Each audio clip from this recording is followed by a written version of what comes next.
That is from the Suite for Strings, part of the music that made up the tribute during the funeral of Vice President Cheney today. And the strings were beautiful. They did not sing this particular bit of music, but the sea chanters from the United States Naval Band, the Navy Band, the Marine Corps Chamber Orchestra, all wonderful. National Cathedral, I hope you got a chance to see it on C-SPAN, was full of people who realized Dick Cheney is a great patriot, a statesman, a public servant of the highest order, who solid, tough, dependable, reliable, loyal, wicked smart, as they would say in Boston. But it came through again and again and again, a man of the Mountain West. He was eulogized by his cardiologist, Dr. Jonathan Reiner, very well, by Pete Williams, who you probably remember from NBC News, but during the first Gulf War, he was then Secretary of Defense Cheney's spokesperson. He was eulogized by three of his grandchildren, Elizabeth, Richard, and Grace Perry, and they were fabulous. Everyone should have grandkids who can stand up and do what they did. He was eulogized by President George W. Bush and by his daughter, former Congresswoman Liz Cheney, and they were all pitch perfect. Some very funny things. I think Grace Perry, talking about her rodeo grandpa, because the vice president in his retirement would drive, I think it's his youngest granddaughter, around in his truck to a variety of rodeo events. So she just knows him as rodeo grandpa. And everybody else, though, knows him as Dick Cheney. Serious, smart, candid, absolutely not to be screwed around with, who had the best interests of the Republic at heart. George W. Bush was both funny and very poignant. Let's play cut number one of President George W. Bush honoring his vice president. 25 years ago, I had a big choice to make, a big job to fill. I wanted to know all my options, so I enlisted the help of a distinguished former White House Chief of Staff and Secretary of Defense to lead my search for running mate. Dick Cheney and I went through the files name by name. We talked over the various qualities I was looking for in a vice president: preparedness, mature judgment, rectitude, and loyalty. Above all, I wanted someone with the ability to step into the presidency without getting distracted by the ambition to seek it. After weeks of these meetings, I began to have a thought I could not shake. I realized the best choice for the vice president was the man sitting right in front of me. And I told him that. At such a moment, most in his position would have jumped at the chance, but Dick stayed detached, and he analyzed it. Before I made my decision, he insisted on giving me a complete rundown of all the reasons I should not choose him. He also heard one of my top advisors was against the choice, so Dick invited him to make the case. As he did so, he sat there unfazed and expressionless. In the end, I trusted my judgment. I remember my dad's words when I told him what I was planning. He said, "Son, you couldn't pick a better man." That is true then. It is true again today. Here's a longer segment of W's eulogy. I can't play the whole thing. You can go find it on C-SPAN. Cut number two. In a profession that attracts talkers, he was a thinker and a listener. And when he did speak up, conveying thoughts in that even tone of voice, that orderly, unexcitable manner, you knew you were getting the best of a highly disciplined mind. No colleague, no legislator, no foreign leader who ever met Dick Cheney ever doubted that they were dealing with a serious man. Of course, not every political counselor is cut out to be a political candidate. But Dick Cheney put himself to the test and never lost an election. In fact, it happens that he and I both ran for Congress in 1978. And let me just say the Republican wave didn't reach West Texas that year. He told me a few times what it's like to campaign in Wyoming. Lots of small gatherings and long drives. It's easy to imagine the impression that young Dick Cheney made when he was asking for the vote. I wish more Americans got to know Dick Cheney the way the folks in Casper, Cody, and Laramie got to know him. smart and polished, without airs, courteous and approachable, seeing everyone as an equal, a gentleman by nature, and a true man of the West. Dick was funny and easygoing in a style that his public image never caught up with. Though we can all agree he wasn't your standard issue politician. If any voters came hoping for a kind word and a hug, they'd have to settle for the kind word.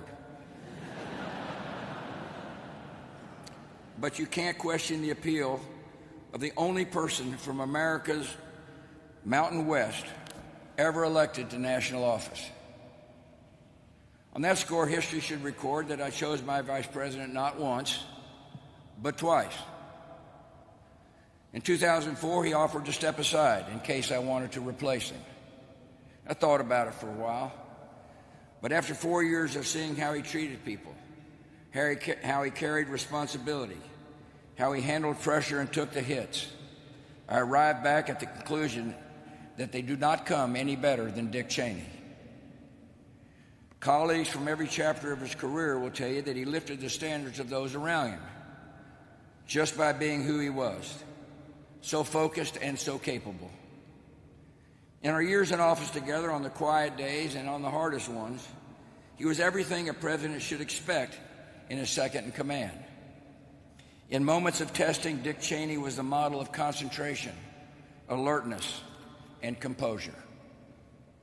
His memoir was titled My Time. His time produced an old breed of public servant, defined by their substance and character. This was a vice president totally devoted to protecting the United States and its interests. There was never any agenda or angle beyond that. You did not know Dick Cheney unless you understood his greatest concerns and ambitions were for his country. Very well said. Congresswoman Liz Cheney also gave a very moving, wonderful tribute to her dad. Cut number 3. To be in my dad's company was to know safety and love and laughter and kindness.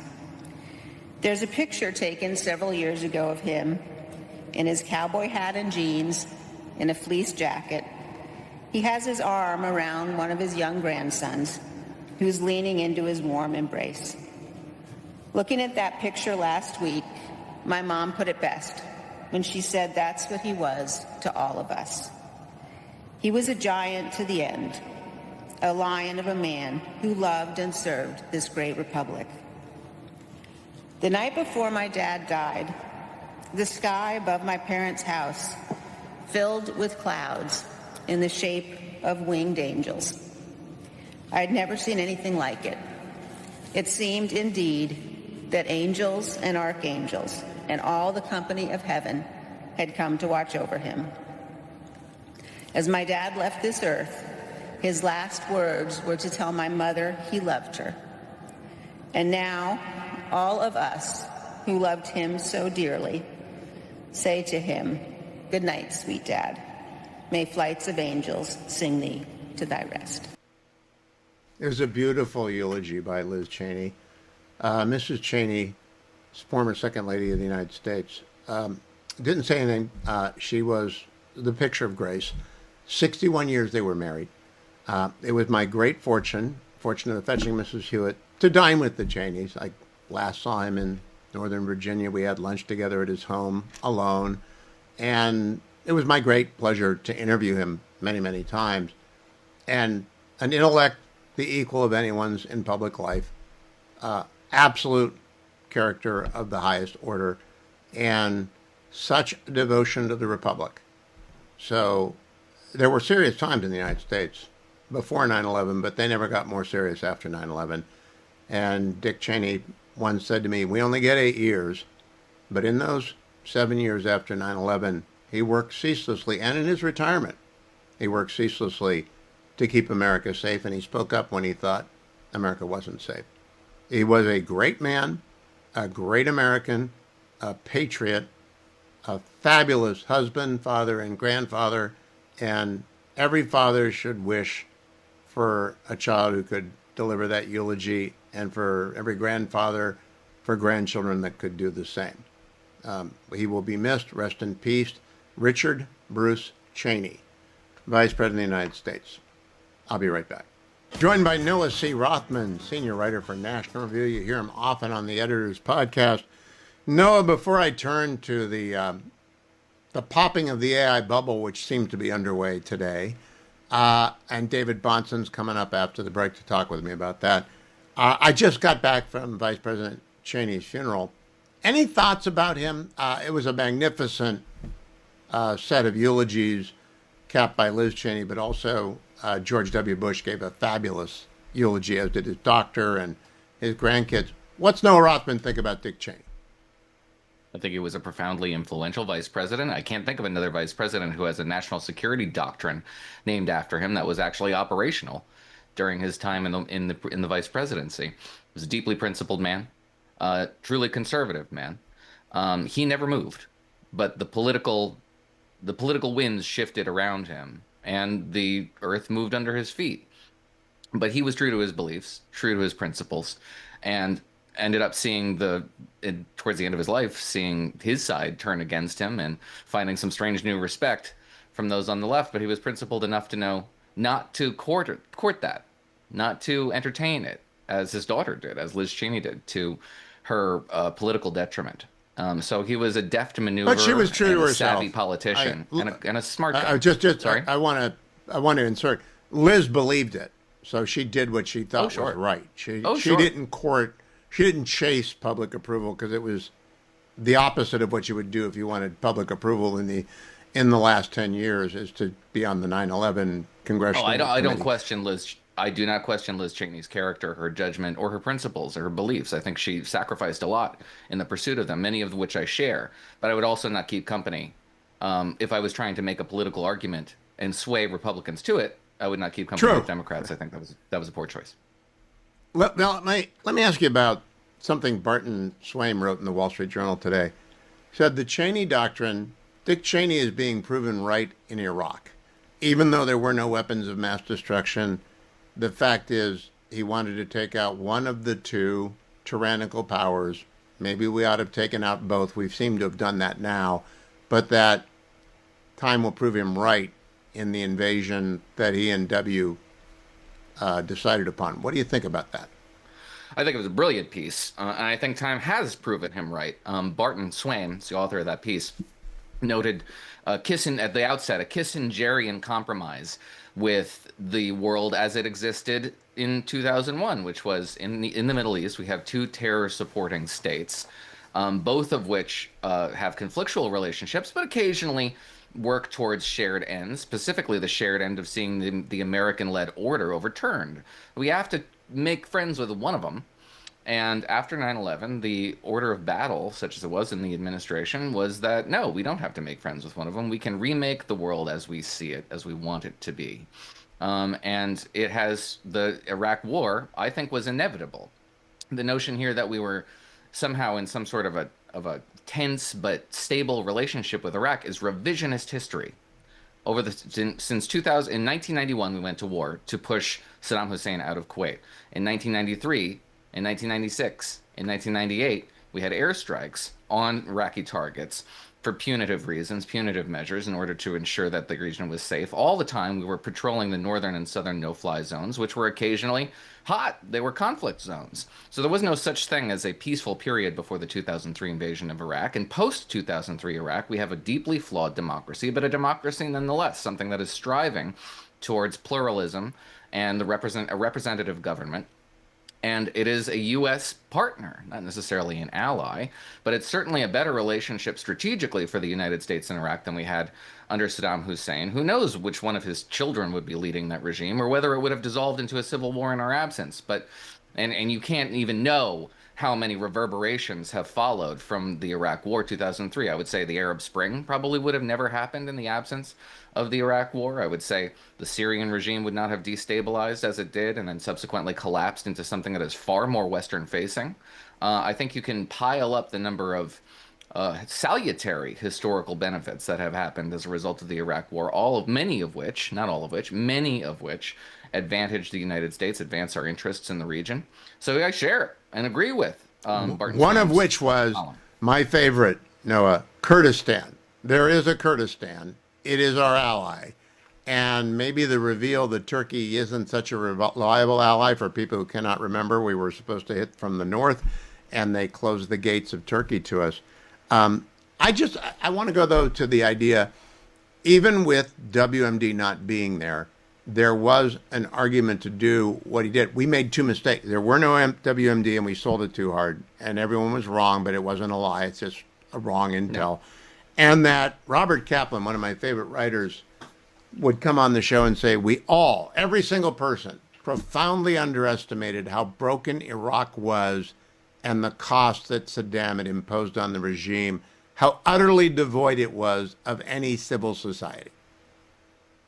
Yeah, I don't think there's any, that's a really important point, actually. The degree to which despotisms in general, but Ba'athist, socialist despotism in particular, breaks down relationships, organic relationships at the individual level and replaces them with the all-empowered state.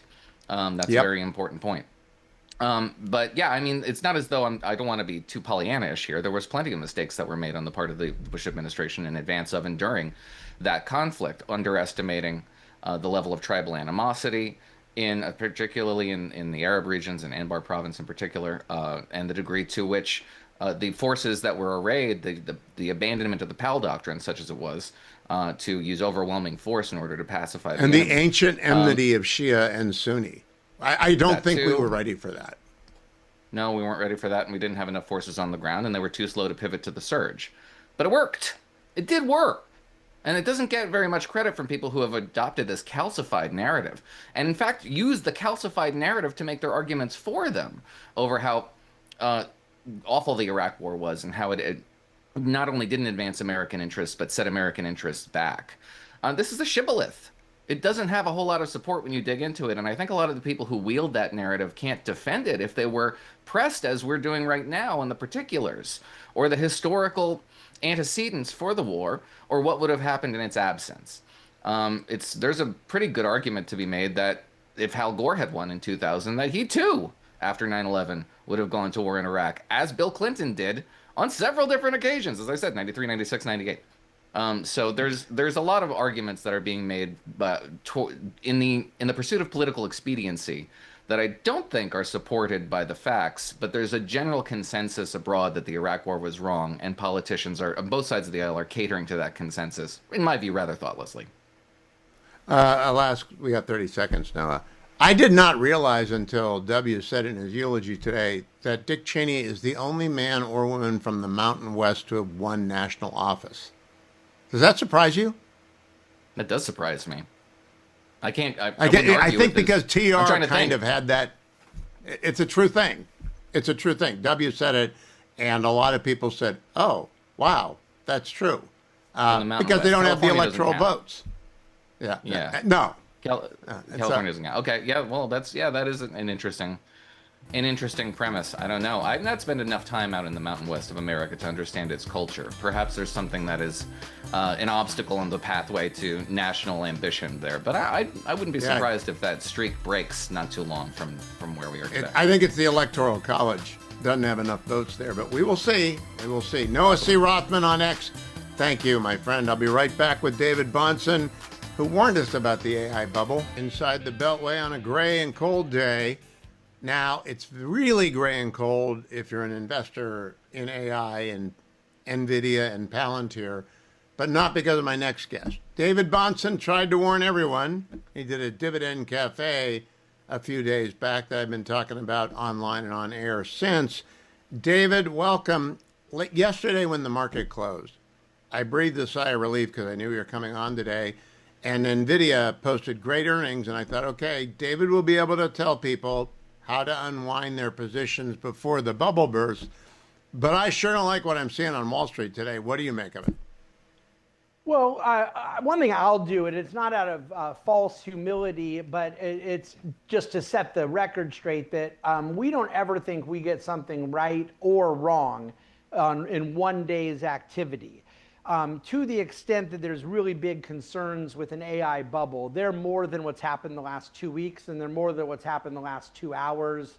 You know, I have a much longer term view of a lot of the risks and pain that can take place in what is happened out of this AI mania. If NVIDIA had closed up 5% today, I wouldn't feel any differently whatsoever than I do. And by the way, Hugh, even that, I said it on CNBC early this morning when NVIDIA was still up. NVIDIA was up 5%, but it was nowhere near where it had been 3 weeks ago. And you cannot print a better quarter than they just printed. And to still not get back to a new high is actually a very bearish thing, especially for those who take market technicals seriously, which we don't. But what you're seeing with Palantir down now $50 from its high of a few weeks ago, and NVIDIA on very, very strong quarter declining intraday, is what happens when everything is good at the company except for its price, where it's too gosh darn expensive. That's what's happening. What you explained for me is that euphoria can overtake investing. And when that happens, euphoria leads to bubbles, and you can hold two thoughts. This is a great company, and it's overvalued. This is a world-changing technology, and it's too soon to say everyone's a winner. And when you got me at railroads, I sent you a note. You had me at railroads, because that is the perfect analogy, 1850s, 1860s. A lot of railroads everywhere in the industrialized world. Some of them made an enormous amount of money for their investors. A lot of them went bust. What is your advice to people generally listening right now about unwinding their AI trade or about the fallout if the AI slide continues? Well, I think that every individual has to have a particular allocation that's appropriate to their risk level, to their age, to their income need. So there's a lot of factors that require a personalized, customized portfolio. But where AI fits into that has to be a byproduct of all these other factors. What's happened, Hugh, and what I wrote about is that no one's thinking about any of those things. They're just thinking, this is free money. Why would I not buy this? It keeps going up, and the reinforcement for it being a good investment is that it just got done being a good investment. That is not an argument for future returns. It is a description of past returns. So anyone can agree with the math that NVIDIA has had XYZ return over the last 3 years. It was a $1.5 trillion company, which was very, very big. And then it went to a $3 trillion company, and then it went to a $5 trillion company. And if people believe it's going to be a $7 trillion company, if they think it's going to become 1/3 of the US economy and be a $10 trillion company, then be my guest. I don't believe that. But the argument that it will become such just because it has been having good returns is not a cogent argument.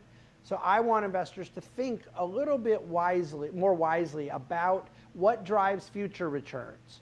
What drives future returns is successful companies generating profits, innovating. NVIDIA does that, but it's also the price you pay for it at entry.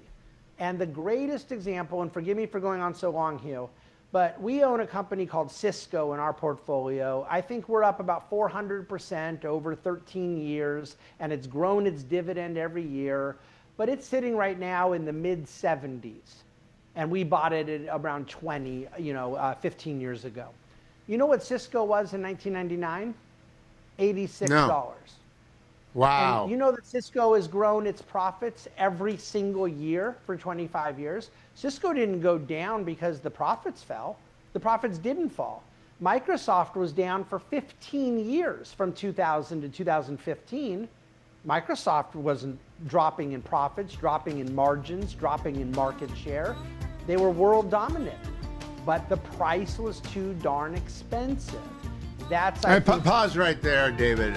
I'll come back with you after the break. At this hour, NVIDIA is off 2.5%, about $5 a share. Palantir is off 5.5%, about $9 a share.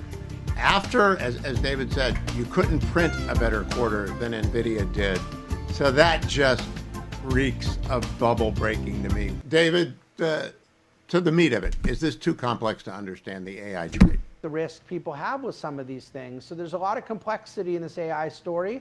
I'm not trying to be a doomsdayer, but for it to become 100% of someone's portfolio, 70%, 40%, I'm not sure that's prudent for most investors. I agree with that. Let's turn to the second subject. The fallout to the broader economy, if in fact an AI bubble is deflating right now, and there's good evidence that there is that sort of deflation going on, not a panic, just a sell off. And what is the impact on everything else in the marketplace in America? The best case scenario, and right now I'd call this a base case. So we always start with a base case, it's the highest probability, and then you look at tail risk, where it could get better than base case or where it could get worse, okay? The base case would be analogous to .com. People got their faces ripped off in the year 2000, but most of America didn't even know it was happening because the people who got their faces ripped off were the risk takers who owned pets.com after a Super Bowl commercial and wrote it down to zero. Where you get a systemic, contagious problem from a bubble bursting is like what we all went through in 2007, 2008, where it bleeds into the banking system, where there is a big credit default situation. It's a debt-fueled bubble. Most of this AI story so far has huge exposure from the hyperscalers that are equity and cash payers. Your Metas, Googles, Amazons, Microsofts that have been giving NVIDIA hundreds of billions of dollars. That would not be good for that thing to unwind, but it would not be systemic at this point. Where it can become systemic is if it becomes more debt-fueled and if this data center build-out gets ahead of itself. That's your railroad example. The railroad thing was not just that some railroad stocks went to zero and some went up.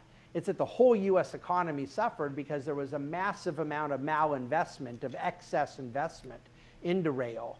If we get excess investment into AI, and then we're underinvesting in industrials, in machinery, in healthcare, in R&D, and other elements of the real economy, that's what drives me crazy about this, is we went through this with the internet. We underinvested in biotech so we could go buy pets.com, and then we had to spend 20 years getting caught up with pharmaceuticals. It's embarrassing. Well, you know, bubbles are inevitable. They are a feature, not a bug, of free markets. But what I want to know now is more personal, David. How much time have you had to spend on the phone today or since you put out the Dividend Cafe on the AI bubble, consoling, counseling, guiding customers? Not one single minute, not 1 second. We don't have any of this AI bubble in our portfolio. We've spent more time this year on the phone talking to clients as to why we don't own it, but we haven't spent any time consoling anybody because we're very blessed. Our clients buy into what we're doing, and what we're doing is dividend focused, cash flow focused, more reasonable, more fundamental. And that's just the way I tend to manage money and think about things. But having to deal with panicked clients is only a problem if the clients don't understand the expectation. So when I'm thinking about a lot of people out there that are not clients of mine, but I still care about, like I'm still a Christian human being who cares for my neighbors, right? I don't think very many people bought the S&P 500, Hugh, believing it was going to be 40% in 10 companies, believing it was going to be over 40% in technology and communication. You know, when that bust happened at the end of 1999, 2000, a period I'm sure you remember well, media, technology, telecom, that was 25%. Okay, we have far more concentration risk in investors right now that think they're diversified, and I'm not sure that they are. So my last question, David Bahnsen, and people can go to the Dividend Cafe, go back 6 days and listen to the AI Bubble episode David recorded, and watch it actually, because his facial expressions are very useful to understanding what he's saying. But you can listen to it, and you can get their daily updates by subscribing, and you can read David's work all over the place. He's a very fine public intellectual as well as being an investment counselor. Is how long until we're in the clear, in your view, meaning that whatever's going to happen has happened and the market can begin to revalue assets correctly? Arthur Brooks once told me it took 20 years to clear the windshield after a panic. This isn't a panic, it's a bubble. But how long until you get normal again? Well, you really can't time the beginning of, the end of when you get normal until you have started the beginning And I'm not sure that we have clarity yet. You still are trying to see companies announce these circular deals. Just yesterday, Anthropic announced they're going to give $30 billion to Google, who's going to give it to NVIDIA, and NVIDIA is going to give it to Anthropic, and then the market didn't go up at all. So you need that insanity to stop, and then we start the period of purging malinvestment. But where Arthur's right is that there have been bubbles that took 20 years to clear the deck, but there's been bubbles that took 2 years. And so then you get an average, but the tails are going to be far apart. Look, I think this thing is going to take a couple years. We've never seen anything like this here. The amount of money that these companies have committed. Meta was spending less than 10% of their earnings on capital expenditures for years and years and years. That's why they scaled so profitably. Google as well. Two companies that were just had barely any increase in expenses as they were adding more users and more revenue and more profits. They're spending over 100% of earnings on CapEx now. Wow. It's absolutely stunning, the level of zeros and commas that have gone into this, with very few people that are telling you, and here's our path to profits from it. Here's the ROI. What they're saying is, we'd rather be early than late. Here's my my very last comment. There are a lot of, I'm not an investor. I sit on foundations that invest. A lot of investment advisors are not as cautious or as calibrated as you are, David. Do people go out of business as a result of things like this? Well, you mean advisors or companies? Yeah, advisors. Some do. Usually if they have clients that are with them because they are chasing a hot dot and then the hot dot goes away, like in any business, the value proposition really dictates the durability of your business. If you have created a value proposition with clients based on long-term planning, investment philosophy that is sustainable and so forth, then you can ride through various up and down moments. But there were As I'm sure you will, but I want you to come back in a couple of weeks and update us on that. The Dividend Cafe is where you go. Follow David Bahnsen on X at David Bahnsen. Thank you, David. I remember to take my relief factor. No exercise this morning. I had to get to the National Cathedral with the Fetching Mrs. Hewitt. And a lot of sitting. Now, the cathedral's got nice padded seats, but it's still a little bit hinky. Beautiful service, about 2.5 hours, and walk away to get an Uber to get home. But I got my relief factor right here. I carry in curcumin, resveratrol, omega, the only supplement I have taken in more than 20 years, and I've taken it for almost 13 years on a daily basis. And again today, because I got to go longer tomorrow to make up for sitting around this morning and saluting Dick Cheney. But relief factor will make that possible. I won't have aches and pains. Exercise and aging, that's what it's made to remediate. You do not need to live on aspirin, Aleve, Advil, ibuprofen, or any other kind of supplement. I carry in curcumin, resveratrol, and omega, 4 pills in every pack. And when you get the starter pack, it only costs $19.95. That's less than $1 a day for 3 weeks of trying Relief Factor. 3 a day, 3 packets a day for the first week, 2 packets a day for the second week, and then you're on the 1 day a week packet once you get the levels of those natural supplements up in your body. Call 1-800, the number 4 and the word relief, 1-800-4RELIEF, or go and visit their website. You can find the starter pack there as well.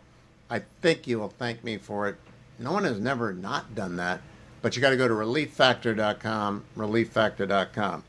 And here in the Relief Factor studio, I take everything for granted. Everything works. But we're going on the road with Alec.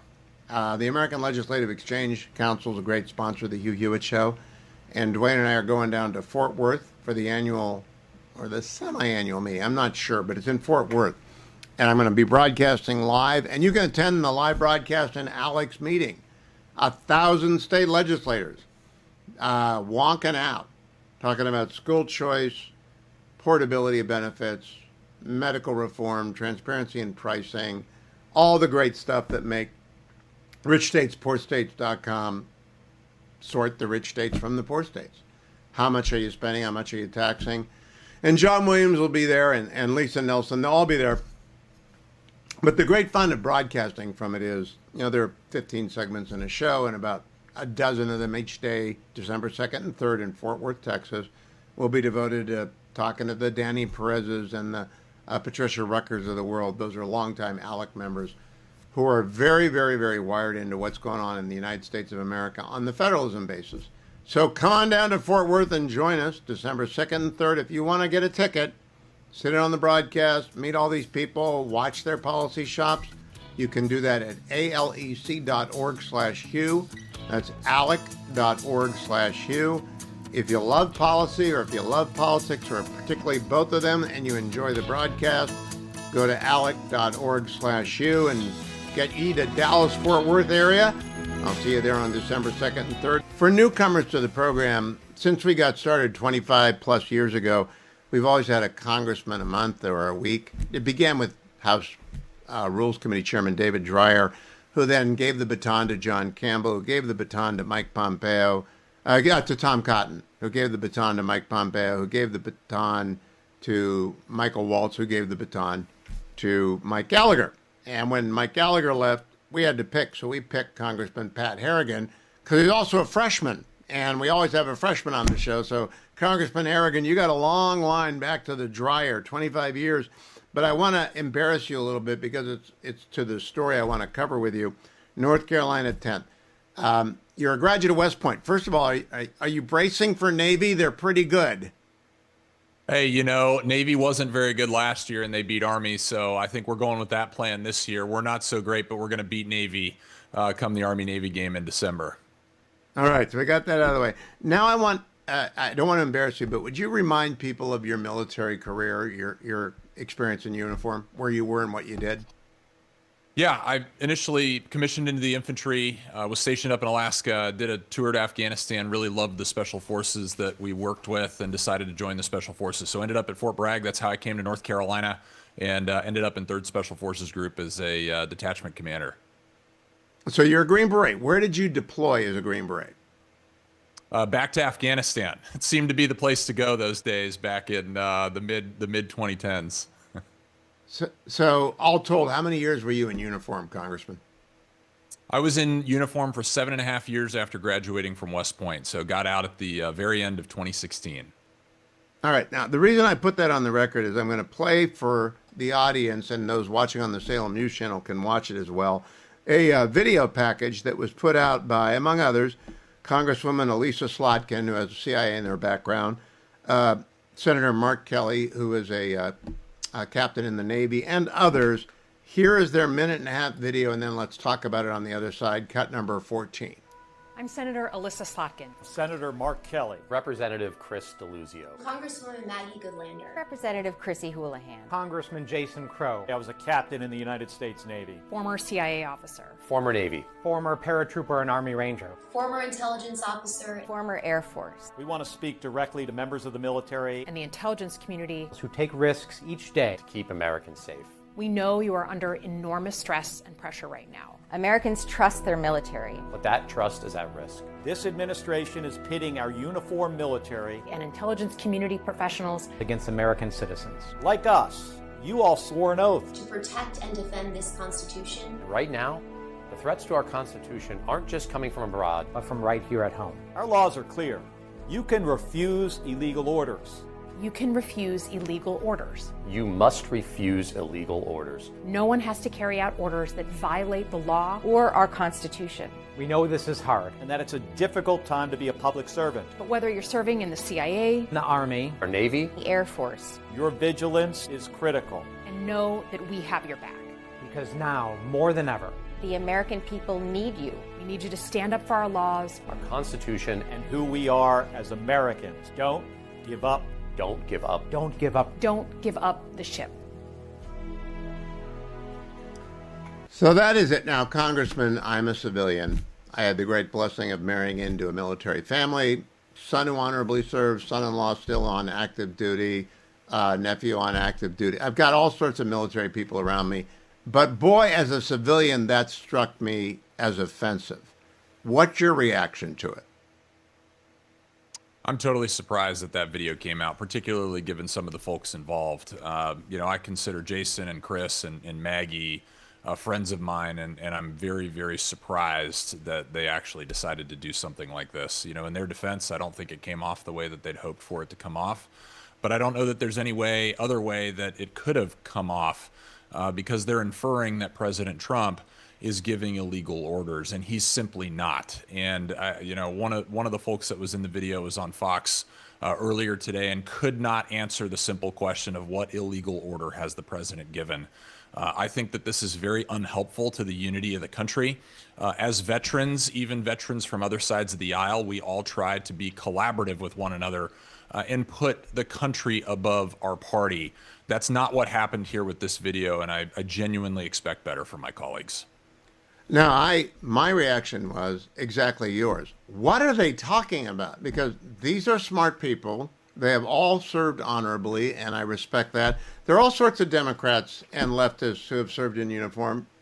I love to talk to them about their service, and I'm a civilian. I cannot match their credential on things like getting in a gunfight in Afghanistan.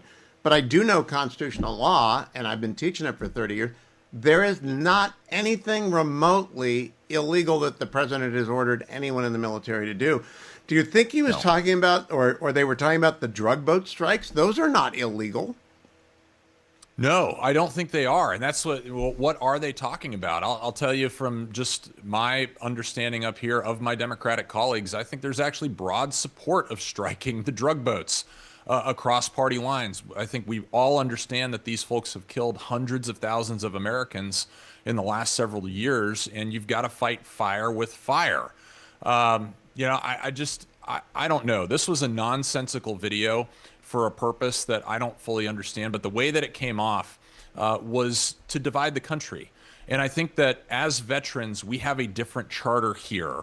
We have a different obligation. We have a different set of expectations for how we ought to conduct ourselves, because we should be the tie that actually binds this country together through common service for a collective purpose, which is our national security. We should not drive a wedge and divide this country. I thought that that was just very, very poor choice to participate in that video. The only other thing I can come up with, other than the drug boat strikes, is the Operation Midnight Hammer. And I don't think they are accusing, but they might be, the B-2 pilots and their crews and the people that enabled their weaponry for the strike on Iran of carrying out an illegal order. Again, it was not an illegal order. It's maybe the most precise use of American force in 30 years, and it accomplished an incredibly important objective. But do you think that was an illegal order to go and strike Fodor and the other sites? No, I certainly don't. And from their comments in committee that I've watched, both publicly and privately, I don't think that that's what they're talking about either. And so, again, I think there's just a great, you know, there's no clarity with what on earth they're actually talking about. It's nonsensical. It's not productive for this country. And it's certainly not productive to somehow like coach or teach our troops that you should disobey lawful orders. I think that is really corrosive to the good order and discipline of our nation's military service. And so this whole thing is a two thumbs down. I don't understand it. Well, you are where I am. And Martha McCallum had on Congressman Crow, for whom I have a great deal of respect. I mean, the guy's a Ranger. He's a serious man. But he could not answer the question. She said, what are you talking about? And who do you think cooked this up? They're too smart. The people in that video, to a person, are smart people. There are a lot of dumb people running around the hill. I know, I talked to them. But they're smart. Who cooked this up? Any idea? It's got to be the Senate. I mean, only something so stupid could only come out of the Senate. Couldn't have come out of the House. Well said. Now I got to switch and get a quick political question in. Are they redrawing the maps in North Carolina? I'm unclear on that.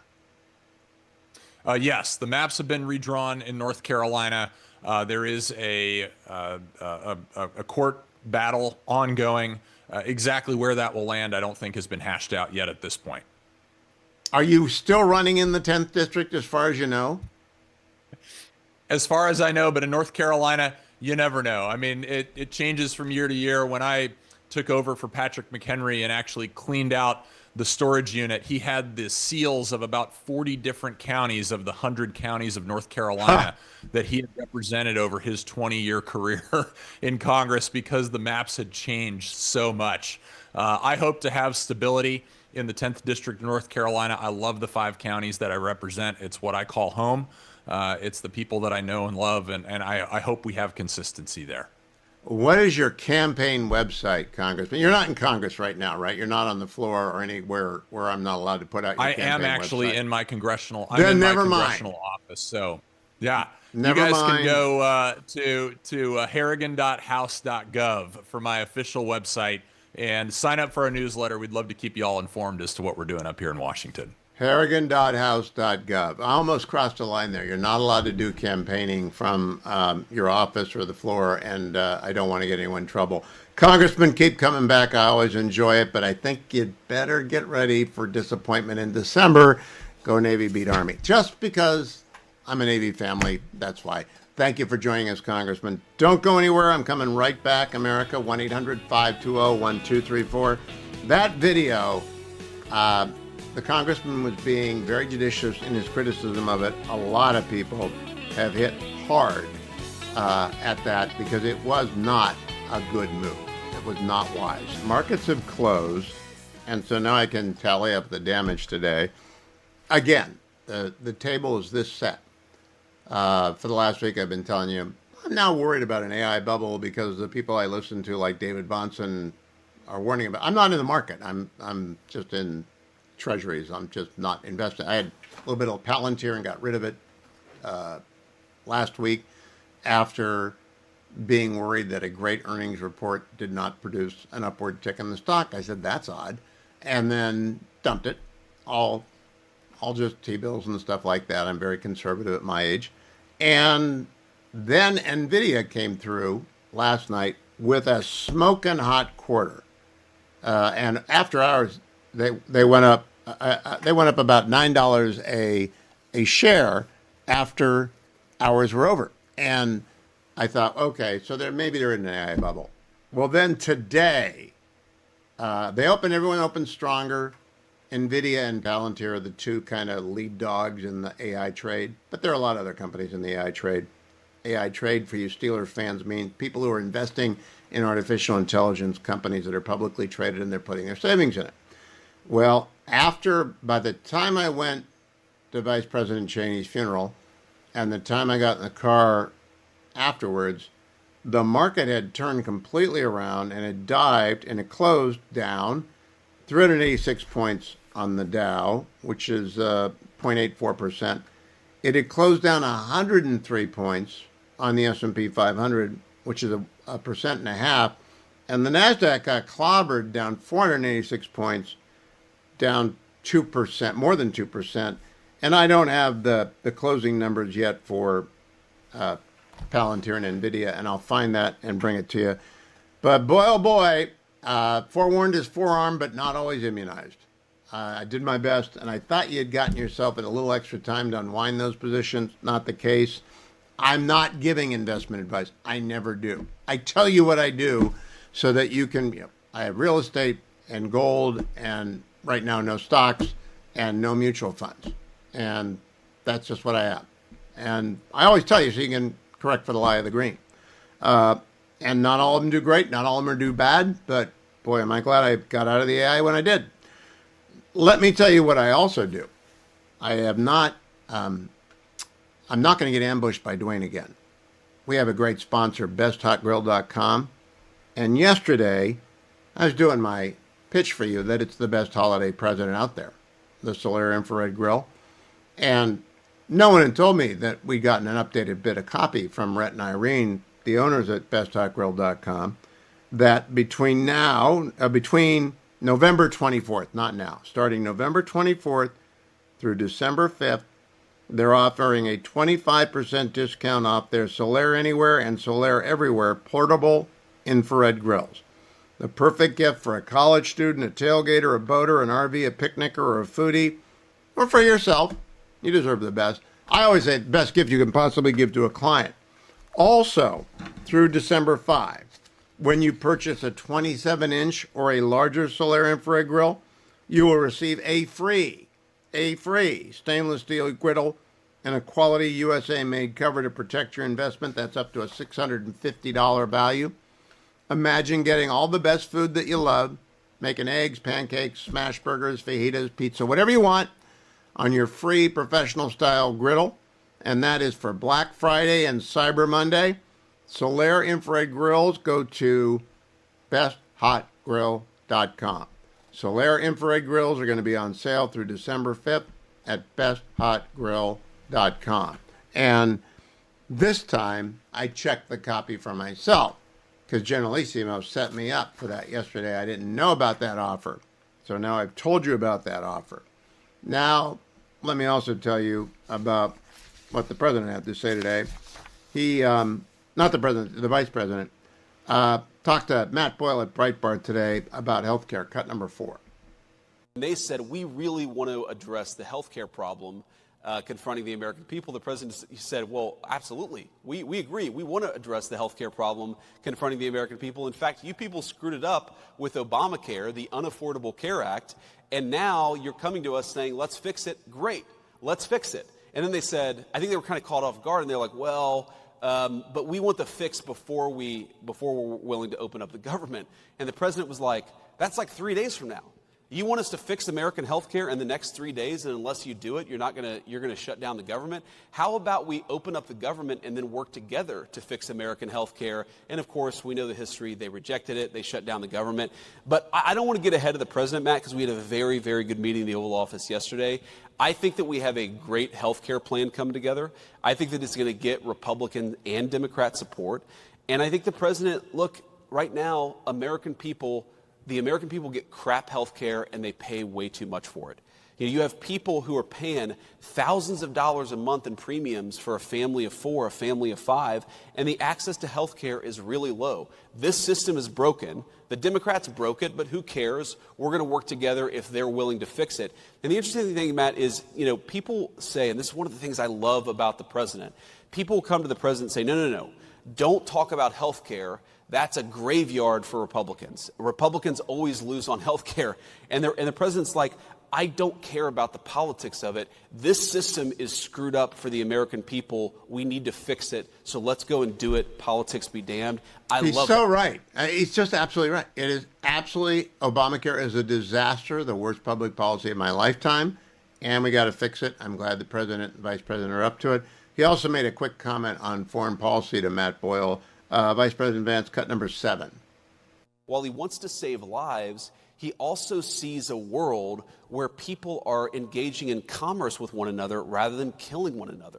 And he just, he's a tough guy, but he's not a violent human. Like he's not a person, who I think understands violence at a sort of fundamental level. It's like, why don't you stop killing each other and start trading with one another? Why, rather than Russia and Ukraine killing one another, why don't they actually engage in some commerce with one another, travel between the two countries, engage in some sort of cultural exchange? That is his fundamental perspective that he takes into these things. And fundamentally, if we get more peace in the world, it's good for American workers, it's good for the American people, and the president's going to keep on pursuing peace. He's done very well so far, but he's going to keep on working at it. Excellent comments today by the vice president. I've got more of it. We'll play it a little bit later. But I'm in the Relief Factor studio, so I want to remind you, take your Relief Factor today if you have not done so already. No matter where you are, north, south, east, west, Relief Factor works in every climate and on every person. All natural. Been taking it for almost 13 years. I've been saying a dozen years, but I'm taking it for almost 13 years. And I want you to try it with their starter pack. They lose money on every first order because they discount it, so you'll give it a try. 3-week starter pack, $19.95. You take 3 a day, 3 packets a day, morning, noon, and night, the first week. Then 2 packets a day, morning and night. Then 1 packet a day for the next however many years you use it. For my case, almost 13. Call 1-800, the number 4, and the word relief. You'll love it. You'll get rid of the aspirin, the Tylenol, the ibuprofen, the Advil, all that stuff. When you got minor aches and pains, you'll take more Relief Factor, not less. And you can also get that starter pack, $19.95, less than $1 a day, at their website, relieffactor.com, relieffactor.com. Coming right back with G. Van Fleet, featured in Call Sign Courage. one of the brand new movies at Salem now. It's the Matt Lohmeyer story. The secretaries of the services are very important, as are their undersecretaries. But it's very rare when you have an actively serving undersecretary of a service, as Matt Lohmeyer is of the Air Force, to have a documentary come out about them. And in fact, there is a brand new documentary out about Matt Lohmeyer, former Air Force officer, graduated from the Air Force Academy, former Space Force commander. The movie is Call Sign Courage. It's a documentary about Matt Lohmeyer. And here to talk about it is Xi Van Fleet. Now, Xi's a very interesting person. She is a survivor of Mao's China, and she's in the movie. Xi, tell us a little bit about yourself first and why you wanted to help this project out. Yeah, as you already introduced me a little bit, and I grew up in Mao's China and lived through the entire Cultural Revolution. So I came to America in 1986, and I just have paid no attention to politics because I thought now I'm in a land of free, and there's no freedom is a given until I start to notice problems. And the turning point for me is 2020, when I saw the same kind of a cultural revolution that I lived through is repeating right here in America. So I decided to speak up. And I went to the Loudoun County School Board meeting in 2021 and delivered a speech, just 1 minute. And but that went viral to my surprise. And after that, I met Matt Lohmeyer, and we become friends. So I was so honored when he invited me to be part of the documentary, because he, just like me, he saw what's going on in America. DEI is really cultural Marxism.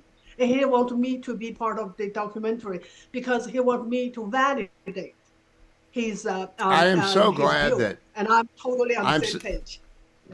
I'm very glad that he found a survivor of the Cultural Revolution. Chris Rufo wrote the book, America's Cultural Revolution. Matt Lohmeyer lived it. You lived Mao's. We don't want that here, and we came very close to having that here, but it's been turned back now. And isn't it ironic that Matt Lohmeyer is now the Undersecretary of the Air Force, so that this documentary comes out about a serving senior official? Do you think the tide is turned, Xi? It's turning, but I think we have so much work to do because it takes the left decades. I would think it started in 1930s, and to really change the worldview through educational system, through their indoctrination. So many people absolutely look at the world the way that I was taught or I was indoctrinated to do, through Marxist lens. And they see everything as oppressor and oppressed, and then they determine who is oppressor and who is oppressed. And so DEI is just part of it. Now, most of the Matt Lohmeyer story, and it's Call Sign Courage. It's available at salemnow.com. People can download it, watch it, especially people in the military will want to do it, is about how this got into our military forces. Have you talked to Matt since he took the oath? I don't know if he's able to talk with you after he becomes the Undersecretary of the Air Force, but does he feel good about the way Secretary Hegseth and the building is turning around the ideological ridiculousness there? Yes, it's turning around. There's no question about that. But I would have to say we have a long way to go to really make sure people understand DEI is Marxism. DEI is communism, because that's exactly what I lived through in Mao's China. And so this documentary is so important. And it is something I have been trying to say, that the infiltration of communism and the cultural Marxism in America is complete, because we can see it in our military. That's how bad things are. Yeah. Now, I do think that the whistle was blown by the 2024 campaign, and Americans don't like it. And people like Matt Lohmeyer and yourself are out there going to school boards saying, out of the schools, out of the military. And I think the people are with him. I really don't believe anyone will stand up and defend DEI and CRT. Do you? I think they're gone. At least their public face is gone. No, I think it's probably go under a little bit now, but it is it has been so deeply rooted in so many people's way of thinking, because this is not something they've done just overnight. From CRT to DEI, and then they'll come up with something else. But whatever they do, it's always based on the Marxist doctrine and the oppressors and versus oppressed. They always have to use that language. I'm sorry. And intersectionality is just a layover on that. Yes, yes. Thank you, G, for joining us. I want everyone to go to salemnow.com and Call Sign Courage is the documentary, the Matt Lohmeyer story. I have also linked the trailer over at my X account, Hugh Hewitt. So if you haven't seen the trailer before you want to watch the whole thing, go watch the trailer. I think you'll be in. Call Sign Courage at salemnow.com. Remarkable day in many ways, from the funeral of Vice President Cheney to a reception at the White House. President Trump welcomed 26 Israelis who had been freed from captivity by the terrorist Hamas over the last 2 years. I'm joined by Josh Kraushaar, editor of Jewish Insider. Josh, what's your reaction to that picture that's going around about with the president and the 26 Israelis?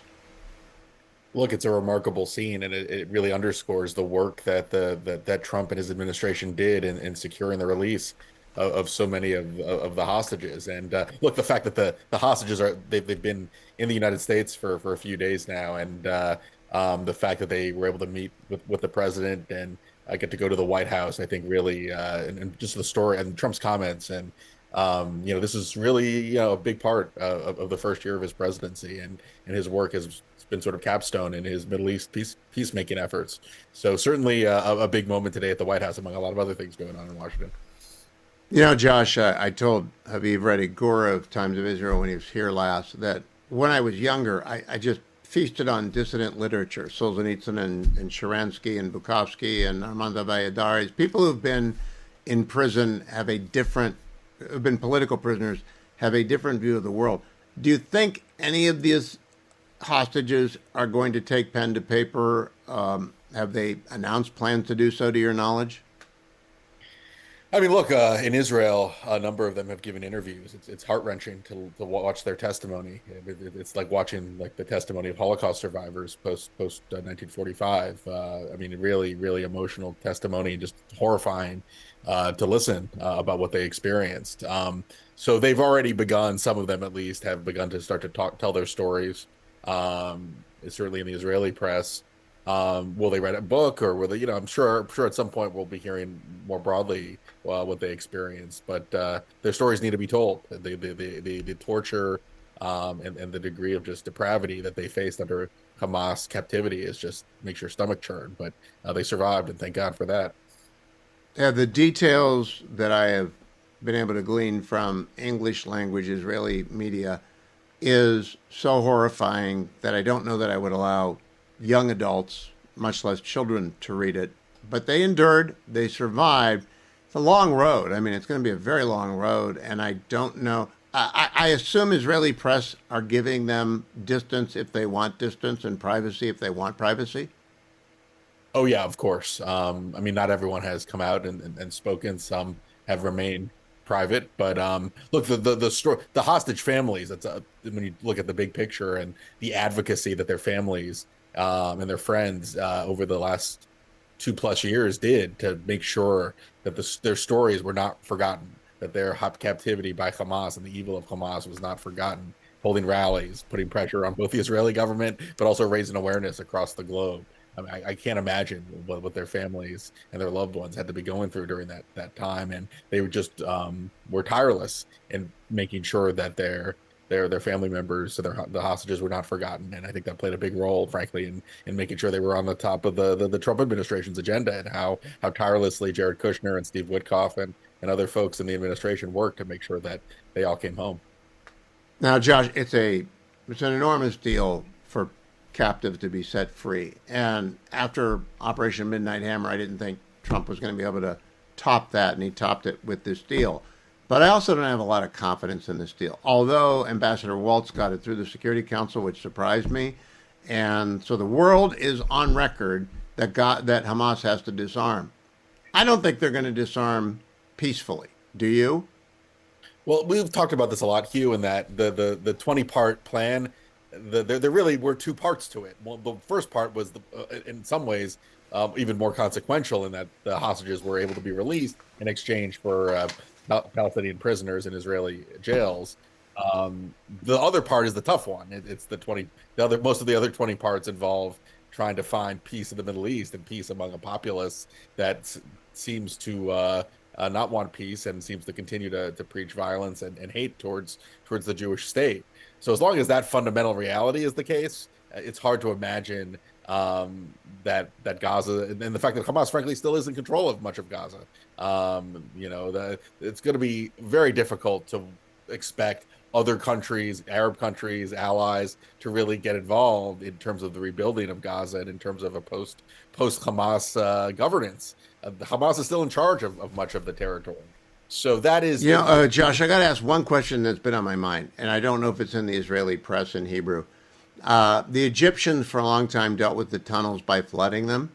The Israelis could not flood the tunnels when there were living hostages there. Is anyone talking about flooding the tunnels now? They're not all interconnected, but most of them are connected to something that Israel must be connected to, a territory they control. Is there going to be a flood project? I haven't heard of a flood project. There's been discussion in the Israeli press in recent weeks about bombing the tunnels, and apparently there are some of the hardened terrorists that are actually still living or still residing in these tunnels. And there was been a debate in the Israeli press and in the international community about you take out the terrorists with the tunnels, or do you try to basically expel them to other countries? That's the conversation that's been going on in the press in recent weeks. But look, I think the extent of the tunnel, Israel had some success in degrading and getting rid of some of these tunnels, but a lot of it is still there, and that's going to be part of the process going forward. Do you think anything can be called a success if the tunnels are left? I think they have to destroy every meter of tunnel and fill it with cement before anyone is going to believe that Gaza can actually be governed under a rule of law, no matter who the governors are. That's just my premise. It's not a subway system. It's a terrorist network. I mean, I think you're right, Hugh, and I think it's going to be maybe more difficult than easier said than done. I was sort of surprised the how long it was taking, and a large part of that is because the hostages were being held in some of these tunnels, but it just took forever for the IDF operations to take out these tunnels one at a time, and it is remarkable. I mean, think of all the money, Hugh, that went into Gaza before October 7th. Most countries, most territories, most entities that want a state would be using it to help their own people, to build economic development. Hamas used it to build a terror tunnel system that is like a subway system, but except that it was used to house hostages, and it's used for terror operations. That's how depraved the leadership is. And it's just got to be destroyed. Hamas and their tunnel terror network. Josh Kraushaar can be followed on X at Josh Kraushaar. I recommend it strongly. Head over to the Times of Israel if you want a great picture of the president meeting with the more than 24 Israeli hostages freed from the Hamas chambers of torture. I promised I would look it up, and I did during the break. NVIDIA today lost 3.15% of its value, dropping $5.88 a share. That's after they posted earnings last night that blew your socks off. And they went up $9. Now, the after-hours market is very thinly traded, and I don't deal in that. I don't even know how to do it. But usually it's a good indicator of how the stock will be treated the next day. So it went up $9, and I thought, okay, maybe the AI bubble's got a little bit more runway to run. And then today, the guillotine came down, and it dropped $5.88 a share, 3.15%. Palantir, which had already been being beaten up by the AI bubble, went down $9.68 today, 5.85%. A horrific day for Palantir owners. I'm glad I'm out. But I gave you the numbers. I'm not rooting for or against anything. I just think that road's a lot longer than we think it is. One of the roads that doesn't have to be as long as you think it is your struggle with weight. MyPhDweightLoss.com is a great sponsor of the Hugh Hewitt Show. And Generalissimo lost 50 pounds. He gained back 10. He's back on it now for the holidays. 864 644 1900. That's 864 644 1900. And speaking of long roads, if you get the fat shot or eventually a fat pill, you have to take it for the rest of your life. That is not the case of checking in with your MyPhDweightLoss.com counselor, is it? Yeah, that's exactly right. The shot route is you're stuck on that highway forever. I mean, if you want to keep that weight off, you got to stay on it forever. The cool thing about My PhD Weight Loss is you have a counselor that gets you to the desired weight you want to be, and then teaches you how to stay there. And so you kind of learn the tricks yourself, and then they just check in as you need. It's a lot easier. You learn habits. You break old habits. You learn new habits with MyPhDweightLoss.com. 864 644 1900. That's 864 644 1900. Now, let me switch phone numbers on you in the service of getting you to switch cell service provider. I want you to move to consumercellular.com/Hugh. The phone number is 1-800-411-4454, 1-800-411-4454, or online, consumercellular.com/Hugh. Whether you call 1-800-411-4454 or you go to consumercellular.com/Hugh. Remember, my code is Hugh25. That saves you an additional $5 a month for the first 5 months that you switch to Consumer Cellular. But get your phone bill out before, your cell phone bill out before you call or go online so you know how much you're paying for data. It's a very good bet you're paying too much for data. If you're over 50, you almost certainly are. If you're over 50, Consumer Cellular will give you 2 lines for $60 a month, unlimited data. All you have to do is start by going to consumercellular.com/Hugh or by calling 1-800-411-4454. You can have savings without sacrifice of quality at consumercellular.com/Hugh. As I said at the beginning of the show, Fetching Mrs. Hewitt and I were at Vice President Cheney's funeral today, and the word that was used most often was serious. Right behind public servant, tough, loyal, discreet, smart, but I mean serious. Here's another serious guy, Mike Rogers, who's going to be Michigan's next senator. And it's good to see you again, Mike. Welcome back to the Hugh Hewitt Show. Would you agree that serious is something you want in someone like you who is on the House Intel Committee? You know, I think it's absolutely critical, and we have drifted away from serious. I think social media has actually dragged people away from that good common sense, serious approach to serious issues. And I guarantee you, Hugh, I will be one of those adults in the room when good Michiganders send me back there to represent them. Now, you know, you're going to be on the wrong side of the game in 10 days. So I thought I'd have you in this week rather than during the week we can't use M on the show. But let's start by reminding people you came this close to beating Elise Slotkin in a very tough state for Republicans. I'm feeling like this is a replay of John Thune in 2000 and 2002 or 2002, 2004, where you got right back up and back into the game, and you got a clear field, and they have no idea who they're going to nominate. How goes the early organization effort for the second run and the successful run for the Senate? Yeah, thanks, Hugh. And listen, yeah, we got knocked off the horse for sure. But we went back and said, okay, what are the things we can fix? We got in a little too late. We got outraised 5-1, which was pretty damaging. We had a very contentious primary that went all the way to August 8th, and we didn't have our first TV statewide ad until October 1st, and Michigan had moved up voting. 550,000 Michiganders had voted before they even heard from the Mike Rogers campaign. You add all of that up, and we came within 0.3% out of 5.6 million votes. So we just dusted ourselves off, got right back at it. Because it's an open seat. We've never had back-to-back open seats, and we've never had a governor and a Senate seat that are both open at the same time. So all of those things are really good for us going into it, and polling shows it, Hugh. The last 3 polls have had us up about 7 points on average on all 3 of the Democrat candidates vying in the primary. And you're right, they don't know who they are. They're continuing to move to the left. They walk right by working families every single day and just don't see them. And so this common sense, pro-worker, get Michigan back building things again agenda is working, and people are identifying them. Now, Mike Rogers, where do people go to contribute? Because I want folks to understand, I never urge contributions to the most to campaigns other than the most important. This one is it. Georgia will be as important, but we don't know who our nominee is going to be there, and we won't for a long time. Mike Rogers is going to be the Michigan nominee for the Republicans, and it's a winnable seat. So early contributions go a long way. Where can they go to make that, Mike? So it's rogersforsenate.com. rogersforsenate.com. And we hope you take a minute. Every little bit helps. As I said, last time we got outraised 5-1, the Democrats opened the floodgates of cash.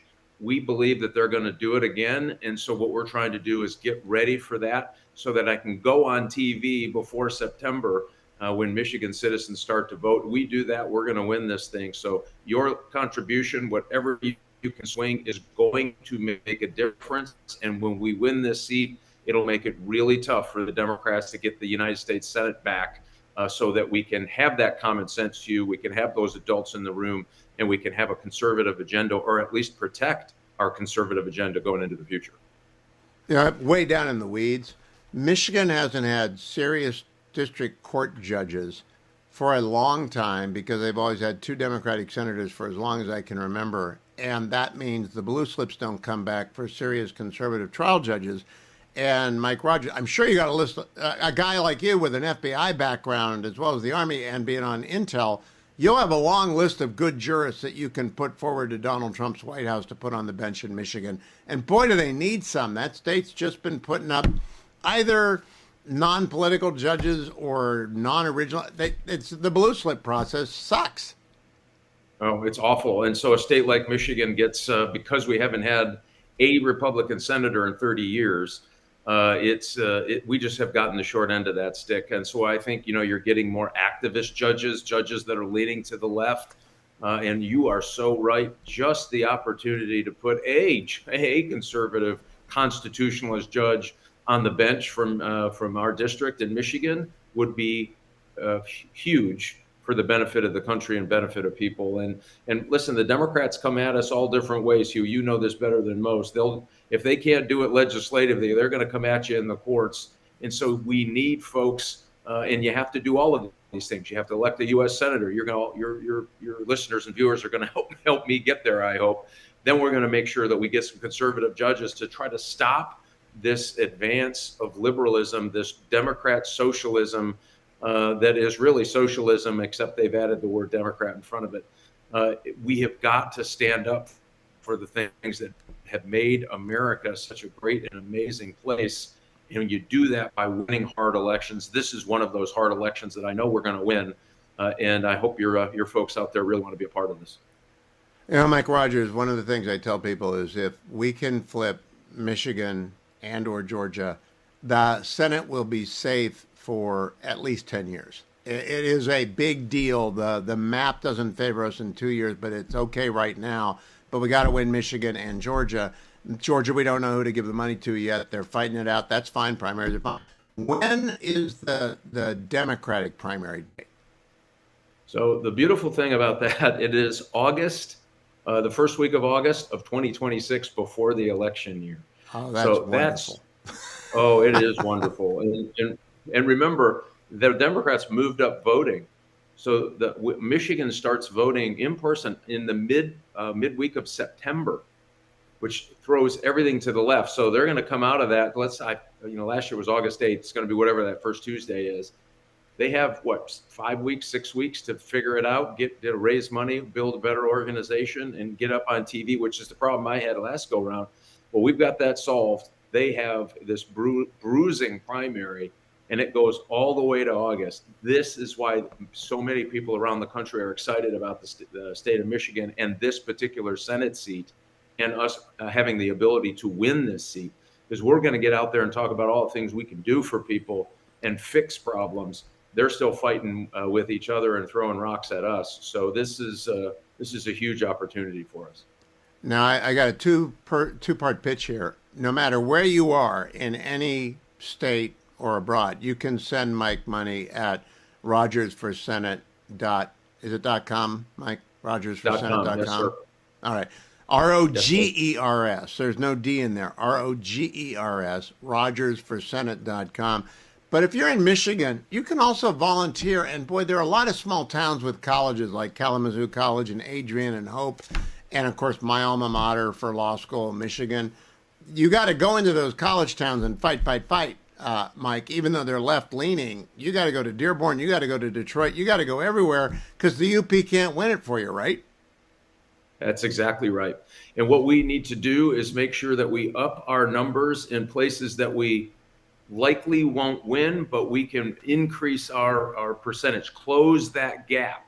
And so that you're right, every precinct, every township, every city, every county becomes important.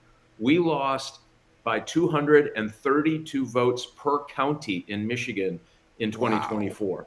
That tells you how close this thing was. So you bet every township, every, go to every group. We're going to need people in every municipality around the state. And even if you're in the darkest of blue, you get me 232 more votes between this year and last year in that particular area. Guess what? We swing the election. It's that important. And so this is one of those races, getting involved, volunteering, helping send money will make a difference for the future. And by the way, we have an opponent who keeps saying they want to Mondami, Michigan. We need to draw a line in the sand. If we believe that Democrat socialism needs to be over, this is the seat to say we're done and let's join together to fight it. If they win a seat in Michigan, this is pretty tough to get over that. It would be wonderful if on election night in November next year, Michigan comes in with Mike Rogers winning early and then we can all relax. Let me ask you, you're a bureau guy, an FBI guy before you went to the House. Does that matter still? It used to matter a lot when you had a federal law enforcement guy running. Does it matter still? Well, I think people certainly understand that I have a better understanding of what's happening in crime in our cities. I was an organized crime guy. Matter of fact, Trump says I was part of the good FBI. We were putting gangsters in jail and drug dealers and human traffickers. That was the part of the FBI that was actually functioning. I was on the organized crime squad in Chicago. And so that part matters because we have 4 of the most dangerous cities in America in Michigan. I've got a plan to get rid of them. So I think it matters in that regard. Parents are worried about the future of crime in our state, and they're going to send somebody like me there to help them get it fixed. RogersForSenate.com. $10, $25, $50. Get started now. Make it a habit. RogersForSenate.com. ROGERS for FOR Senate.com. We'll talk to you early and often, Mike. The AI bubble, if it deflates fast, it'll be short, sharp, and painful.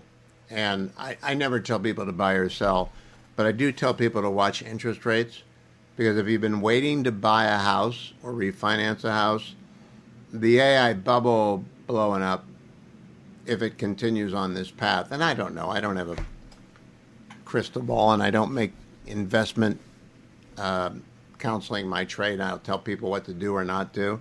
But if interest rates continue to fall, and the jobs report was strong today, but I think the Fed should cut again. If they don't, it's almost like they want Donald Trump to have a bad economy because there's demand, and especially in the housing market.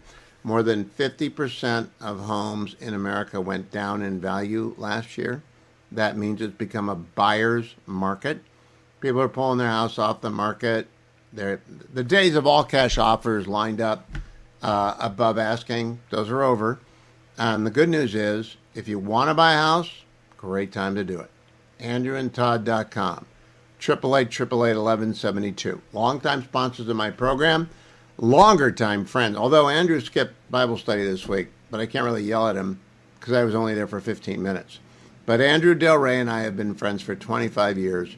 He and Todd Avakian, I've known Todd half as long. Both great Christian men. Serious. They've been in this business for so long with the same company, Union Home Mortgage now. The bank has changed its name, Union Home Mortgage. but it's still the bank. They're still the lenders. One of the offices is Andrew and Todd's, and that's why I send you there. They've done thousands of loans, thousands and thousands of loans in refinancing. They have served thousands, I would guess tens of thousands of my listeners. They did my loan and my wife's loan when we moved back to Virginia, my kids' loans. They did Dwayne's loan. They've done lots of people within Salem Media's loans, all because they're just straightforward, soup to nuts bankers. They are underwriting your loan. They're not going to loan you too much because they're underwriting your loan. They're not going to encourage you to put down too little. They're going to give you the best rate that they can. They're going to help you fix your credit. If you can, fix it a little bit, you get a better rating a little bit.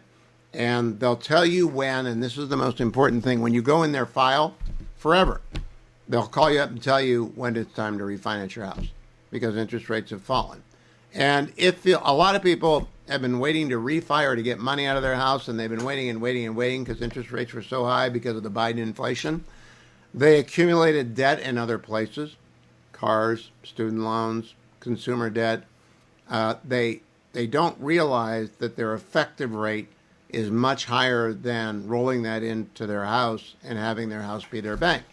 How do you find out if that's you? Call Andrew and Todd. 888-888-1172. Might be the perfect time for you to refinance. Maybe you have to move. If you're a veteran, you don't have to put any money down. But if you got to move and you're not a veteran, you do have to put money down. Talk to Andrew and Todd about how to make that work. Todd Avakian's been doing this so long. I think he and Andrew are the same age, but I was going to say between them, I'm going to guess they have 80 years of mortgage experience. 888-888-1172. You can trust them. I mean, that's the most important thing when you're borrowing for a primary residence, refinancing, secondary home, investment property. You're a senior citizen. You want to get a reverse mortgage. You don't want to make another mortgage payment in your life, but you want to get some cash out of your house to make the monthly budget a little bit lighter. AndrewandTodd.com, 888-888-1172. I want to go back to J.D. Vance talking with Matt Boyle of Breitbart today, their Washington correspondent. And the vice president was asked about the shutdown and what the president told Chuck Schumer and Hakeem Jeffries about Obamacare. Cut number 5. When we got to the serious stuff, and they said, we really want to address the health care problem confronting the American people, the president said, well, absolutely. We agree. We want to address the health care problem confronting the American people. In fact, you people screwed it up with Obamacare, the Unaffordable Care Act, and now you're coming to us saying, let's fix it. Great. Let's fix it. And then they said, I think they were kind of caught off guard, and they're like, well, but we want the fix before we're willing to open up the government. And the president was like, that's like 3 days from now. You want us to fix American health care in the next 3 days, and unless you do it, you're going to shut down the government? How about we open up the government and then work together to fix American health care? And of course, we know the history. They rejected it. They shut down the government. But I don't want to get ahead of the president, Matt, because we had a very, very good meeting in the Oval Office yesterday. I think that we have a great health care plan come together. I think that it's going to get Republican and Democrat support. I think he's right. Let's go more for this is the vice president talking about the Republican Party infighting, which I think is overstated. I think the fringe right is a fringe, but the vice president addressed it today, cut number 6. We have to remember that we have a lot more in common than we do not in common, and that the disagreements that animate the Republican Party, while they matter and they're important, I think these debates should happen. They should happen in podcasts, and they should happen in the media. They should happen on the op-ed pages. It's totally reasonable for the people who make up this coalition to argue about what our foreign policy should be, what our specific tax policy should be, what our housing policy should be. I mean, I had a meeting just yesterday that was focused in the West Wing about how do we get housing more affordable for young Americans because of all the things that got completely out of control under the Biden administration. You had homes that doubled or tripled in price depending on the geography in 4 years under the Biden administration. We've got to solve that problem for our young people so they can afford to buy homes, start families, and actually build their own American dream. So I think my attitude is let these debates play out. But don't let the debates that we're having internally blind us to the fact that we are up against a radical leftist movement that murdered my friend a couple of months ago and that would throw many people in the Trump administration in prison, not for doing anything illegal, but for not following the far left's agenda. That is the real opponent here. A political movement in this country that has no animating principle, that has no agenda for the American people. Their sole obsession is to take down Donald Trump and anybody who helped Donald Trump govern. Focus on the enemy, have our debates, but focus on the enemy so that we can win victories that matter for the American people. That's my message. That is a great, great message. We got time for one more cut? I think we do.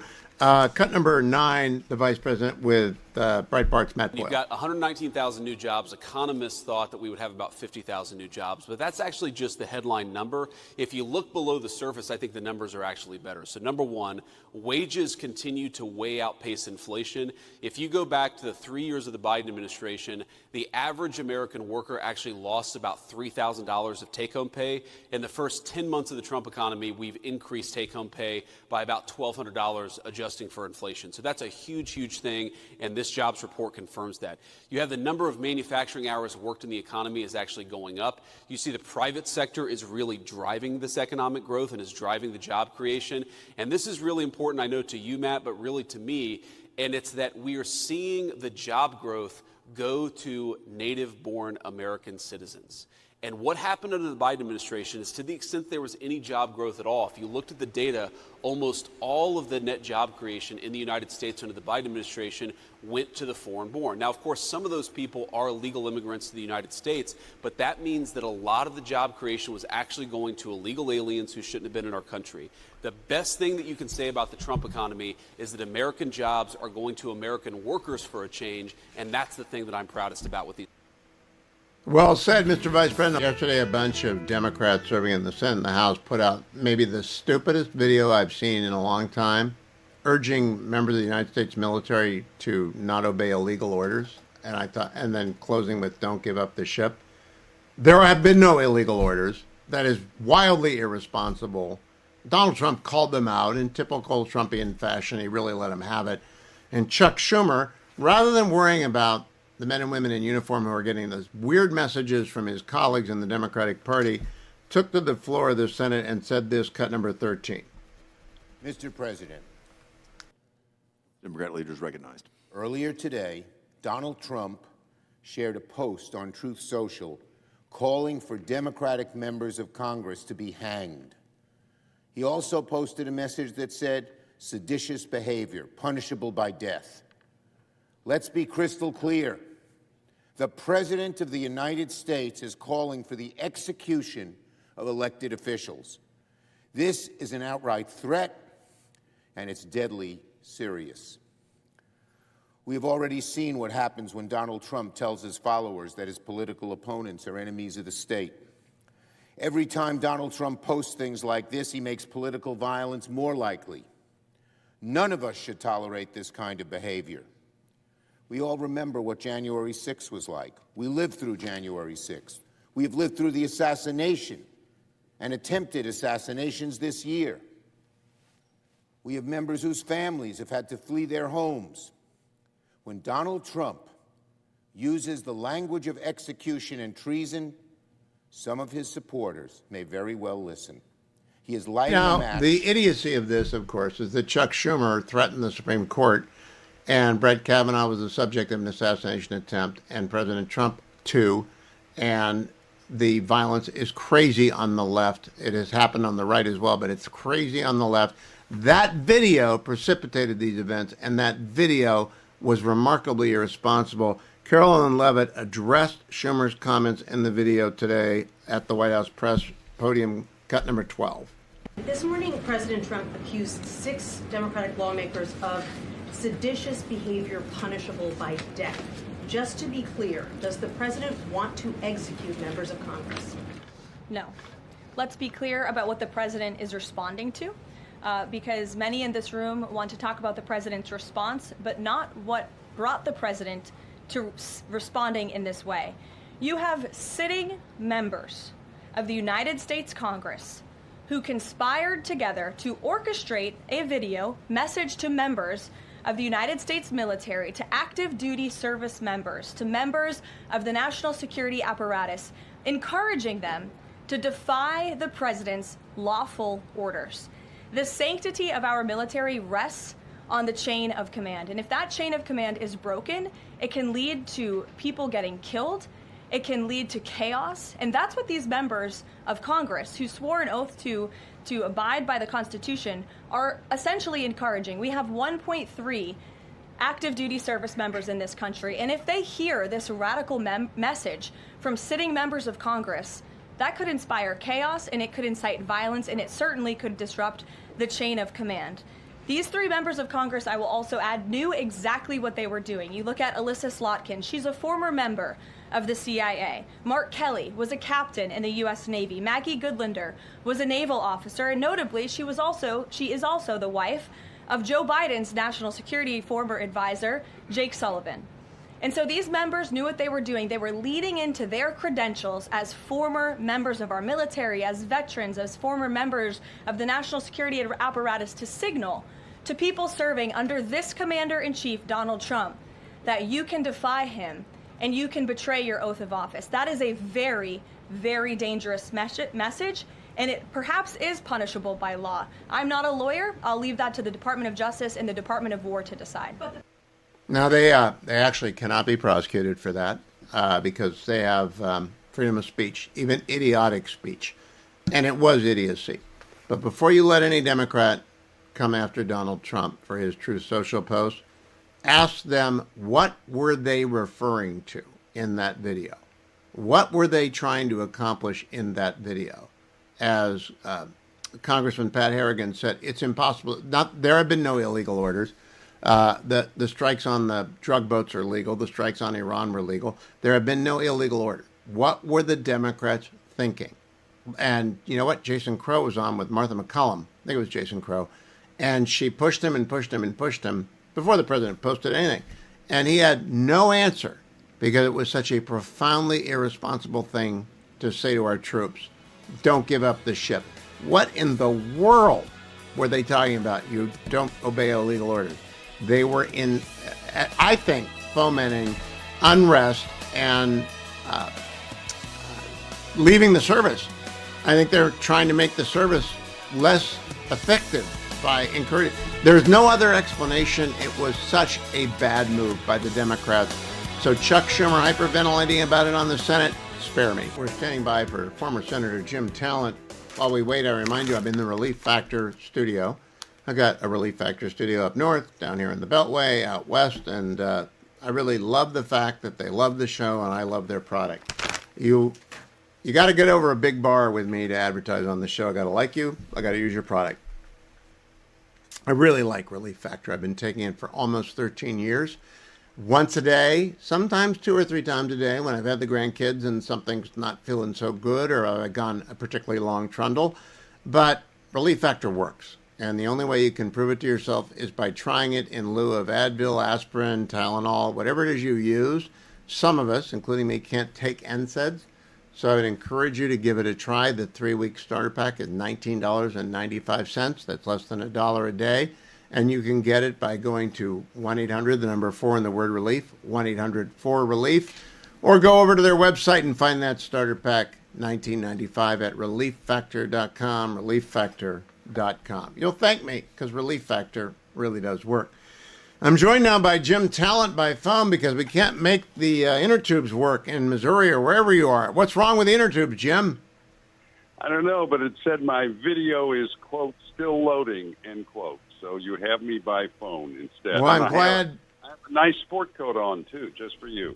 Well, I'm glad to have a chance to talk to you because you and I are old school, both admirers of Dick Cheney. I went to his funeral today. Of course, the Senate was well represented by your old colleagues because he had been president of the Senate. But your thoughts on Dick Cheney, because we're not going to see his like again for life. Did you know he was the first man of the Mountain West to be elected on a national ticket? I did not know that. I guess when I think about it, that's true, though, isn't it? Yeah, W brought it up. It had never occurred to me. Yeah, it was a nice ceremony. He was, I mean, how long did he serve the country? I mean, was it 40 years, I think? Oh, 1973, the Nixon White House, the old executive office building with Don Rumsfeld and the price control. Not a good idea, but he did it as well as it could be done. Yeah, and he and first Cap Weinberger and then Dick Cheney did a great job building up the military, and a lot of people don't know that the last year and a half of the H.W. Bush administration, Secretary Cheney came up with the Bush Base Force, which was what he projected we would need going forward, and I believe it was a 450-ship Navy. Oh. Boy, if we had stuck to that, but then Clinton came in, they took their peace dividend, they cut modernization, they cut the size of the force, the defense industry consolidated because they didn't have enough money to invest in the future. So they put all their money into current readiness, and the force began to decline, and the rest is a very sad history. So, yeah, I wish Dick Cheney'd been Secretary of Defense for 4 more years. We'd have had a very different situation going forward. Jim Talent, it was mentioned today that he got thrown out of Yale because he was a young man and a cowboy, but he was never not smart.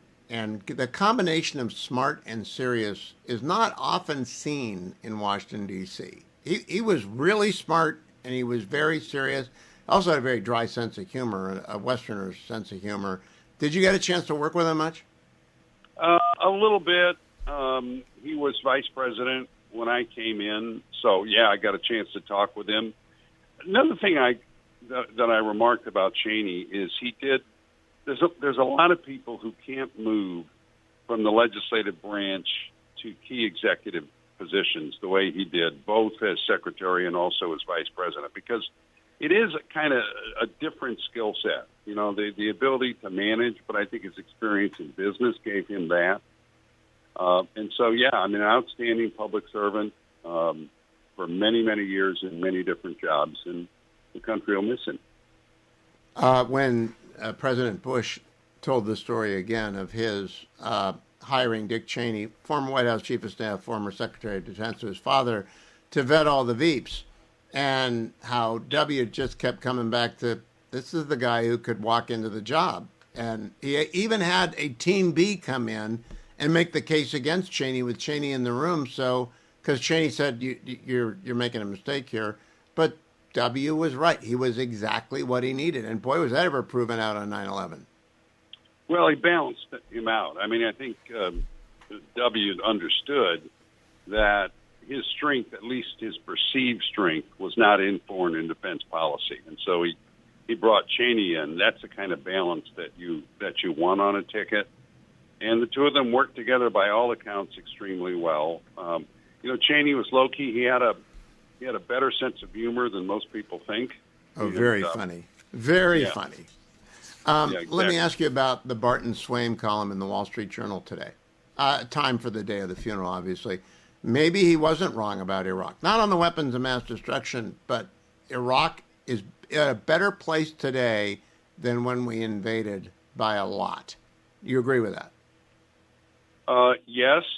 And I don't think we can judge history in Iraq without taking into account that after many years of sacrifice, and more than we should have had, if you want to be you want to criticize Cheney, it's because we were not prepared for the post-conflict phase. But we did get it together. We did win. We did have a chance to make Iraq a secure ally of the United States. And then Barack Obama pulled out the troops after the Bush administration had completed the preliminary negotiations with Iraq to have a base there. The Middle East would be very different if we had had a footprint in Iraq the way the president and Dick Cheney wanted. And really, that was one of the big goals of the war, was to try and bring Iraq into a partnership with the United States, along with Egypt, Jordan, Israel, and the Gulf states. When I was running for re-election, I debated that issue, and I made that point over and over again. The war was very unpopular, of course, and Tim Russert said afterwards, I always remember this, he said, you did the best job of defending the policy that anybody's done, because people didn't understand the big goal there was to stabilize the Middle East by stabilizing Iraq, and unfortunately, the Obama administration pretty much gave that away. But yes, you're right. Iraq is still, it's as close to a democracy in the Middle East other than Israel as we've got. So yeah, he was vindicated to that extent. Now, Senator Talent, we were a little late in starting. Can I get you to hold over for the last segment? I have one question to ask you. Great. Jim Talent will be back, and I'm going to pop quiz him. Jim, did you read the book Destiny of the Republic by Candace Millard about James Garfield? I did not. All right, I recommend it highly.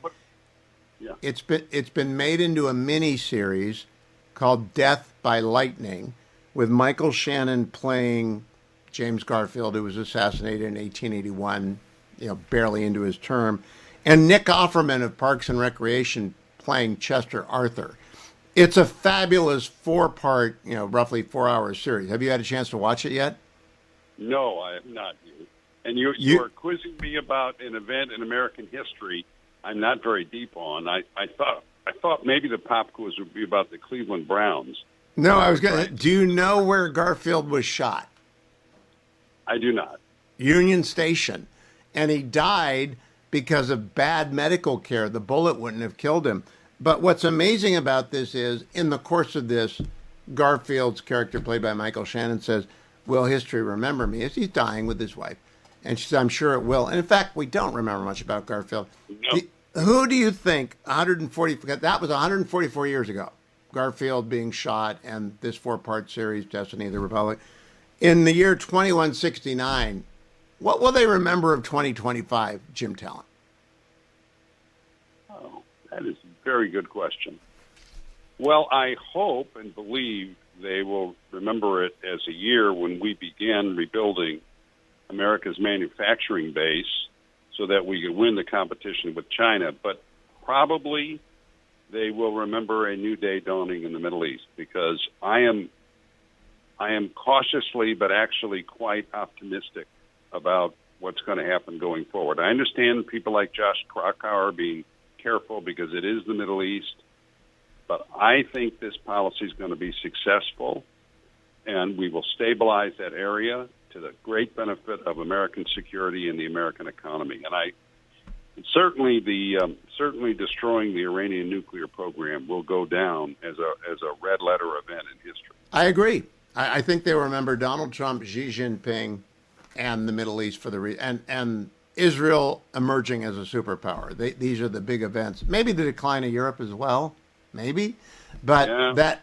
The vice president stepped into it. And, Nick Offerman, I wasn't a big Parks and Rec guy. He plays Chester Arthur so well. I hope you have a chance to watch this before we talk again, because I think you will love it. And I don't know your TV watching habits at all, but I think you will love it. There's some bad language. Outside of sports, but what I will definitely do is get the book. I like books about history, and I'll get that one. Oh, so, Destiny of the Republic. Yeah, I did know that he died of infections because they were sepsis. Moving around. Yeah, they kept him alone. He'd have recovered. If they'd left him alone, he'd have been fine, but they didn't leave him alone. Great book, great series, Death by Lightning. Jim Talent, you're a good sport. Thank you for sticking around.